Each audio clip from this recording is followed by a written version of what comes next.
రాముడు పార్వతి ఒక్కరోజే పుట్టారు. అసలు నారాయణ నారాయణి వాళ్ళిద్దరికీ భేదం లేకుండా నడుస్తుంటుంది కథ అంతా ఇప్పుడు. ఎందుకని అంటే శంకరాచార్యులు వారు సౌందర్యలహరిలో ఒక అద్భుతమైన శ్లోకం చేశారు. హరిస్వామారాధ్య ప్రణత జన సౌభాగ్య జననీం పురాణారీ భూత్వా పురరపిమపి క్షోభమనయత్ స్మరూపిత్వా నత్వా రతినయనలేహ్యేన వపుషా మునీనామప్యంత ప్రభవతి మోహాయ మహతాం అన్నారు. అమ్మా, విష్ణువు నిన్ను ఉపాసన చేశాడు ఒకప్పుడు. గొప్ప ఉపాసన చేసి నీ అందాన్నంతటినీ ఆయన పుచ్చుకున్నాడంటే తాను ఆమె అయిపోయాడు. ఆ ఉపాసన సిద్ధి చేత విష్ణువు అమ్మవారయ్యాడు. ఎందుకు అంటే మోహినీ స్వరూపాన్ని పొందాడు. మోహినీ స్వరూపాన్ని పొంది ఏం చేశాడు? దేవతలకి అమృతం అందేటట్టు రాక్షసులకు అందకుండా చేసి ధర్మాన్ని నిలబెట్టాడు. స్థితికర్త కాబట్టి. అక్కడతో కాకపోతే గొడవ వదిలిపోను. కాబట్టి ఈ మోహినీ స్వరూపం కథ శంకరుడి చెవిలో పడింది. మా ఆవిడ వేషం కట్టేవాడు కదా, మరి విష్ణువు నారాయణ నారాయణి అయినప్పుడు బావమరుదు అవడండి. బావమరుదుల మధ్య హాస్యం ఉండదు. ఈవిడ బావా అచ్చు మా ఆవిడ వేషం కట్టేవట, మోహిని వేషంట, అందరూ మోసపోయారట, ఏదొక్కసారి ఆ వేషం కట్టు అన్నాడు.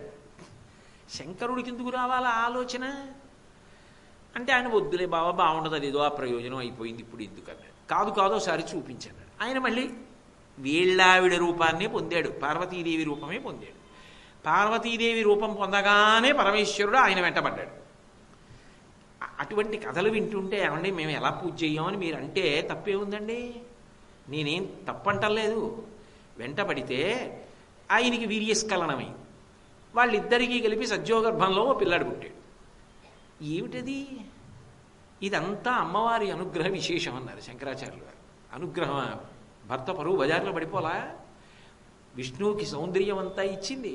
ఆయన మోహిని అయ్యాడు అంటే ఆయన రూపం ఆవిడ రూపం ఆయనకి వెళ్ళింది. అది చూసి శంకరుడేమో ఆయన వెంటపడ్డాడు. ఏమైనా బాగుందా కథ వినడానికి? కాదు. అందులో రహస్యం ఏమిటో తెలుసా? విష్ణువు అమ్మవారి రూపాన్ని పొంది ఒక పెద్ద ప్రయోజనాన్ని సాధించాడు. ఎందుకని అంటే మహిషి స్త్రీ రూపంలో ఉన్న ఒక దున్నపోతు దత్తాత్రేయుల వారి యొక్క శాపం కారణంగా ఆమె భూలోకంలో మహిషి రూపాన్ని పొందింది. దున్నపోతు రూపాన్ని పొంది భయంకరంగా ఆటోపంతో లోకాల్ని బాధపెట్టింది. బాధ పెడుతుంటే అప్పుడు ఎలా మరణించాలి? ఆమె ఒక పురుష మహిషంతో క్రీడించి తదనంతర కాలంలో కొంత తేజస్సుని పోగొట్టుకుంది. మళ్ళీ తేజస్సుని పొందడానికి బ్రహ్మగారి గురించి తపస్సు చేసింది. బ్రహ్మగారు ప్రత్యక్షం అయ్యాడు. ఏం కావాలన్నాడు. నేను చచ్చిపోకూడదని. అలా కుదరదు, ఇంకో మాట అడుగన్నాడు. ఇద్దరు పురుషుల యొక్క క్రీడ వలన ఒక కుమారుడు సజ్జగర్భమునందు జన్మిస్తే, అయోనిజుడుగా జన్మిస్తే వాడి చేతిలో చచ్చిపోతారు. అందుకుని శివకేశవులు ఇద్దరి మధ్య అనురక్తి కలగాలి. పైకి పురుషులు కానీ నిజానికి విష్ణు అమ్మవారిగా మారిపోగలడు. ఎందుకంటే విష్ణువే అమ్మవారు, అమ్మవారే విష్ణువు కాబట్టి ఆయన అమ్మవారి రూపాన్ని పొంది శంకరుని యందు భావప్రచోదనాన్ని కల్పిస్తే అయ్యప్ప స్వామి ప్రభవించారు. ఆ అయ్యప్ప స్వామి మహిషిని సంహరించారు. అంటే ఒక గొప్ప ప్రయోజనాన్ని సాధించడానికి ఆవిడ ఒకప్పుడు విష్ణువుని తానుగా మార్చుకుంది. అందుకే ఇద్దరి మధ్య ఏ భేదము లేకుండా చిరిస్తూ ఉంటారు. మీరు అందుకే చూడండి, ఈ స్తోత్రంలోనే ఒక చోట శంకరాచార్యులు వారు చెప్తారు, గాయత్రీం గరుడధ్వజాం గగనగాం గాంధర్వ గానప్రియాం గంభీరాం గజగామినీం గిరిసుతాం గంధాక్షతాలంకృతాం గంగా గౌతమ గర్గ సంనుతపదాం గాం గౌతమీం గోమతీం శ్రీశైలస్థలవాసినీం భగవతీం శ్రీమాతరం భావయే ఆఖరి శ్లోకంలో గరుడధ్వజాం. ఆవిడ యొక్క కేతనం మీద జెండా మీద గరుడ చిహ్నం ఉంటుంది. అది ఎవరిది? శ్రీ మహావిష్ణువుది. ఆయనొకటి ఆవిడొకటి కాదు. అందుకేనేమో వెంకటేశ్వరుడికి బ్రహ్మోత్సవాలు ఆశ్వీజ మాసంలో శరన్నవరాత్రులు ఒక్కసారే జరుగుతుంటాయి. ఉత్సవాలు కూడా విచిత్రంగా ఇద్దరూ ఒకటి కాబట్టే మీరు దేవీ భాగవతాన్ని పరిశీలనం చేస్తే దేవీ భాగవతంలో ఒక అద్భుతం కనపడుతుంది. సుదర్శనోపాఖ్యానం అనే ఒక ఉపాఖ్యానం ఉంది. అందులో ఆయన తెలిసో తెలియకో చిన్నప్పటి నుంచి అమ్మవారి బీజాక్షరాన్ని గొప్పగా ఉపాసన చేశాడు. ఆయనకి ఏదో అది సరదాగా అనిపించేది. అస్తమానం ఆ బీజాక్షరం పలకడానికి అలవాటు పడిపోయాడు. అలా పలకగా పలకగా పలకగా పలకగా అది కొన్ని కోట్ల మాటలు ఆవృత్తి అయిపోయింది. అయిపోతే అమ్మవారు ప్రత్యక్షమైంది. ప్రత్యక్షం అయినప్పుడు ఆవిడ ఎలా ప్రత్యక్షమైందో తెలుసా? రక్తాంబరాం రక్తవర్ణాం రక్త సర్వాంగభూషణాం గారుడే వాహనే సంస్థాం వైష్ణవీం శక్తిమద్భుతాం అన్నారు వ్యాసుల వారు. ఆమె ఎర్రటి బట్టలు కట్టుకుని గరుడ వాహనం మీద వచ్చింది.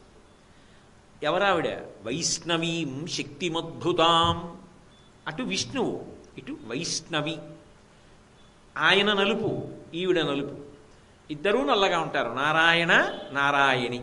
ఆయన ప్రతిజ్ఞ పరిత్రాణాయ సాధూనాం వినాశాయ చ దుష్కృతాం ధర్మ సంస్థాపనార్థాయ సంభవామి యుగే యుగే. ఆవిడ ప్రతిజ్ఞ యదా యదా హి సాధూనాం దుఃఖం భవతి దానవ తదా తేషాంచ రక్షార్థం దేహం సంధారయామ్యహం. అక్షరాలు మార్పు తప్ప భావం మాత్రం ఒకటే. ఇద్దరిది ఒకటే ప్రయోజనం, ఇద్దరిది అలంకార ప్రియత్వం.